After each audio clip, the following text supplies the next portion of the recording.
অপরূপ TV online. শেরপুরে বনের ক্ষতি করে বালু উত্তোলনের অভিযোগ, 9টি মাচা গুড়িয়ে দিয়েছে বন বিভাগ। মোতাহার হোসেন শেরপুর জেলা প্রতিনিধির পাঠানো তথ্যচিত্রে বিস্তারিত। শেরপুরে ঝিনাইগাতি উপজেলার সোমেশ্বরী নদীর তাওয়াকোচা এলাকায় বনের ক্ষতি সাধন করে বালু উত্তোলনের অভিযোগে 9টি মাচা গুড়িয়ে দিয়েছে বন বিভাগ। মঙ্গলবার 11 ফেব্রুয়ারি সন্ধ্যায় উপজেলার কাংসা ইউনিয়নের সোমেশ্বরী নদীর তাওয়াকোচা এলাকায় এ অভিযান পরিচালনা করা হয়।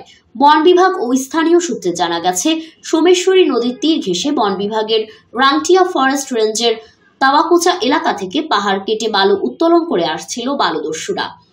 বন বিভাগের পক্ষ থেকে বিভিন্ন সময় অভিযান পরিচালনা করে বালু উত্তোলন যন্ত্র ধ্বংস করা হয়। বন ধ্বংস করে বালু উত্তোলনকারীদের বিরুদ্ধে মামলাও দেওয়া হয়েছে, কিন্তু পাহাড় কেটে বালু উত্তোলন বন্ধ হচ্ছে না। মঙ্গলবার সন্ধ্যায় তাওয়াকোচা ফরেস্ট বিট কর্মকর্তা ইফাজ মুর্শেদ সাহিলের নেতৃত্বে বন কর্মচারীরা অভিযান চালিয়ে বালু উত্তোলন যন্ত্র ও 9টি মাচা ধ্বংস করে দেয়। ঘটনার সত্যতা নিশ্চিত করে রাংটিয়া ফরেস্ট রেঞ্জ কর্মকর্তা মোহাম্মদ আব্দুল করিম বলেন, সরকারি স্বার্থ রক্ষায় এ ধরনের অভিযান অব্যাহত থাকবে। তো এতক্ষণ আপনাদের সাথে ছিলাম আমি ফারিন রহমান প্রীতি।